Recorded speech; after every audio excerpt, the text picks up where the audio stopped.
ഭാഗത്ത് ആശുപത്രിയിലേക്ക് രക്ഷിതാക്കൾ ഓടിയെത്തുകയാണ്. മാധ്യമങ്ങളിൽ നിന്നാണ് അവർ വിവരങ്ങൾ അറിയുന്നത്. രക്ഷിതാക്കൾക്ക് ഒരു തരത്തിലുള്ള അപ്ഡേറ്റും കൊടുക്കുന്നില്ല ഈ NSS ക്യാമ്പിലുള്ള ആളുകൾ എന്ന പരാതി ഉയരുന്നുണ്ട്. 600ഓളം വിദ്യാർത്ഥികൾ പങ്കെടുത്ത ക്യാമ്പാണ്. പ്രധാനമായും മഹാരാജാസ് സ്കൂളിലൊക്കെ പഠിക്കുന്ന വിദ്യാർത്ഥികളാണ്.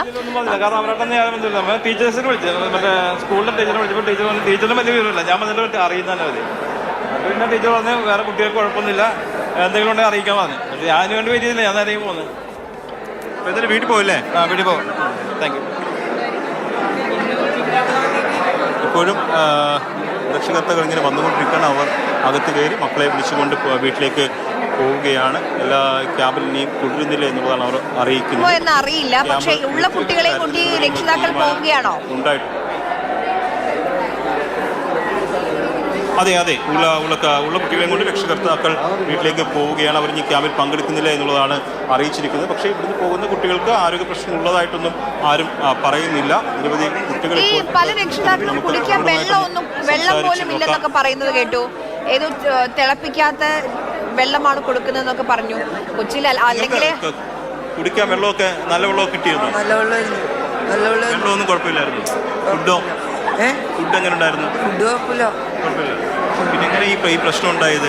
അതറിയില്ല. നിങ്ങളുടെ കൂടെ ഉള്ളവർക്ക് പ്രശ്നം ഉണ്ടായിരുന്നോ? ചിലവർക്കൊക്കെ പ്രശ്നം ഉണ്ടായിരുന്നു.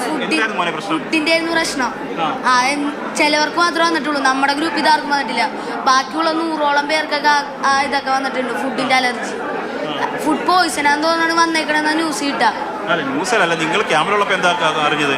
ഫുഡിന്റെ എന്തോ ഇവരെല്ലാരും പറഞ്ഞത് മോരിന്റെ സീൻ അങ്ങനെയാണ് പറഞ്ഞത്. മോര് കഴിച്ചിരുന്നോ? മോര് ആർക്കും പിടിച്ചില്ല, അതുകൊണ്ടാണ് ഇതായതാണ്. പക്ഷെ അവിടെ ചെന്നപ്പോ മാറി. ഭക്ഷണം അതെന്തോ പക്ഷിയുടെ എന്തോ അതല്ലാണ്ട് പിന്നെ നമ്മുടെ ഫുഡ് പിടിച്ചിട്ട് ഫുഡ് വെച്ചിട്ടാ നമുക്ക് ഇതായെന്നൊക്കെ പറഞ്ഞു. നമ്മുടെ ഫുഡ് പിടിച്ച് ഇവിടെ ഫുഡ് പിടിച്ചിട്ടാ അവിടെ നടുക്കല്ല ഫുഡും വെച്ചിട്ട് കീറി പൊട്ടിച്ചളഞ്ഞു. പൊടിച്ചൊടിച്ചളഞ്ഞു.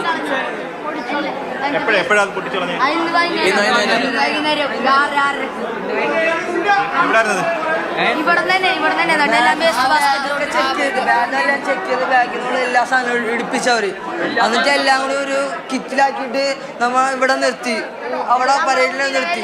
എന്നിട്ട് നടുക്ക് വെച്ചിട്ട് എല്ലാം കൂടി പൊടിച്ച് അതിൽ കണ്ട് പറയും ഡേറ്റ് അതിനാ ഇതൊക്കെ ഉണ്ട്. ക്രീം ബണ്ണ് കേക്കൊക്കെ ഡേറ്റ് എന്ന് പറഞ്ഞിട്ടാണ് അവരവിടെ കൊണ്ടുവന്ന് നശിപ്പിച്ചത്. പ്രശ്നം പറയുന്നുണ്ട്. കൊണ്ടുവന്ന ഫുഡ് ഇവർ പിടിച്ചെടുത്തു എന്നാണ് പറയുന്നത്. എന്തായിരുന്നാലും ഇപ്പോൾ വിദ്യാർത്ഥികൾ ക്യാമ്പ് വിട്ട് പോകുന്ന കാഴ്ചയാണ് കാണുന്നത്. രക്ഷകർത്താക്കൾ എത്തി അവരോടൊപ്പം പോവാണ്. ക്യാമ്പ് വിട്ട് പോവാം. പ്രശ്നം ഉണ്ടായിരുന്നോ? പ്രശ്നം കുറച്ചു പേർക്ക് ഉണ്ടായിരുന്നു.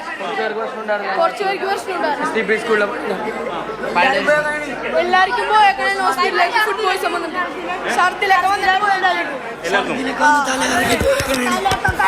ചൂടുവെള്ളം തരും എപ്പോഴും. അത് മാത്രം നമുക്ക് എന്താ പറയില്ല, കഴിച്ചിങ്ങനെ സംസാരിക്കാൻ പോലും പറ്റണില്ല. ഭക്ഷണം ഇല്ല, പ്രശ്നമില്ല. എന്തായാലും നമുക്കറിയാൻ പാടില്ല.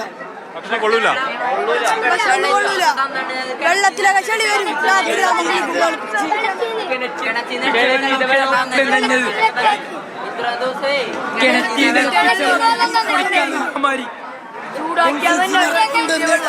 NCC ആണ് ചൂടാക്കിയാത്ത വെള്ളമൊക്കെ തന്നെ ഒരു മരത്തെ ചൊപ്പേ തണുത്തോളം നമ്മ പുറത്തുനിന്ന് ഫുഡ് കൊണ്ടുവന്ന് അത് കഴിക്കാൻ പാടില്ല.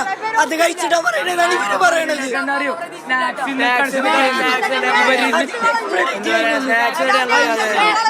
അത് കത്തിച്ചളഞ്ഞവര് വെള്ളത്തിനൊക്കെ ഒരു പ്രശ്നമാക്കി എന്നുള്ളതാണ് ഇവർ പറയുന്നത്. ഇവർ പല പരാതികളും പറയുന്നുണ്ട്. ഇവർ കൊണ്ടുവന്ന ഫുഡ് നശിപ്പിച്ച് കളഞ്ഞു എന്നുള്ളതാണ്. സ്നാക്സ് ഒക്കെ അത് ക്യാമ്പിലേക്ക് കൊണ്ടുവരാൻ കഴിയില്ല എന്നുള്ളത് NCC അധികൃതർ പറഞ്ഞിട്ടുണ്ട്. അത്തരം ക്യാമ്പുകൾ നടക്കുമ്പോൾ പുറത്തുനിന്ന് ഫുഡ് കൊണ്ടുവരുന്നത് അനുവദനീയമല്ല. പക്ഷേ അവർ കൊണ്ടുവന്ന ഫുഡ് നശിപ്പിച്ച് കളഞ്ഞുള്ള ഒരു പരാതിയുണ്ട്. അത് മാത്രമല്ല, ഈ വെള്ളം കിണറ്റിലെ വെള്ളമാണ് ഉപയോഗിച്ചത്, തിളപ്പിച്ചാറ്റിയല്ല തന്നത് എന്നും അതുപോലെ തന്നെ ചവർക്കുണ്ടായിരുന്നു എന്നുമാണ് ഈ വിദ്യാർത്ഥികൾ പറയുന്നത്. രണ്ട് രീതിയിലും പറയുന്നുണ്ട്.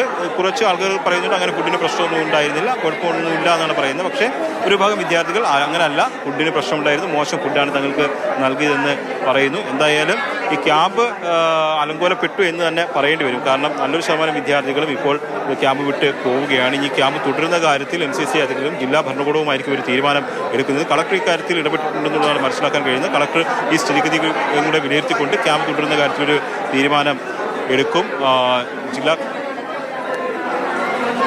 ഒരു നിമിഷം I cannot say anything. Okay. Please meet my office. Okay. Where is your officer, sir? Sir? I don't know. There you can meet you can ask to the police officer. I don't know. Okay. ഈ NCCയുടെ ഭാഗത്ത് നിന്ന് NCC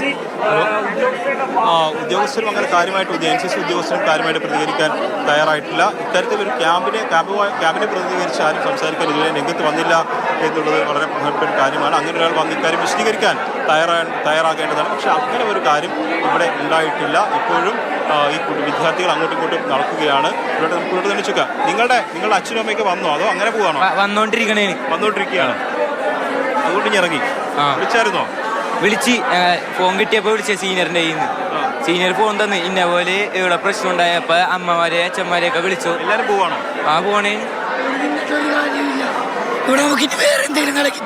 അതെ, അതായത് ഈ ക്യാമ്പിലുള്ള വിദ്യാർത്ഥികൾ ഏകപക്ഷീയമായിട്ട് ഇറങ്ങുകയാണ്. കാരണം കുറച്ച് ആൾക്കാരുടെ അച്ഛനമ്മമാരാണ് വന്നത്, അവരോടൊപ്പം പോകുന്നുണ്ട്. പക്ഷേ ഓക്കെ മറ്റൊരു വിഭാഗം കുട്ടികൾ അവർ സ്വമേധയെ ഇറങ്ങുകയാണ്. അവരുടെ അച്ഛനും അമ്മയൊക്കെ വരുന്നുണ്ട്.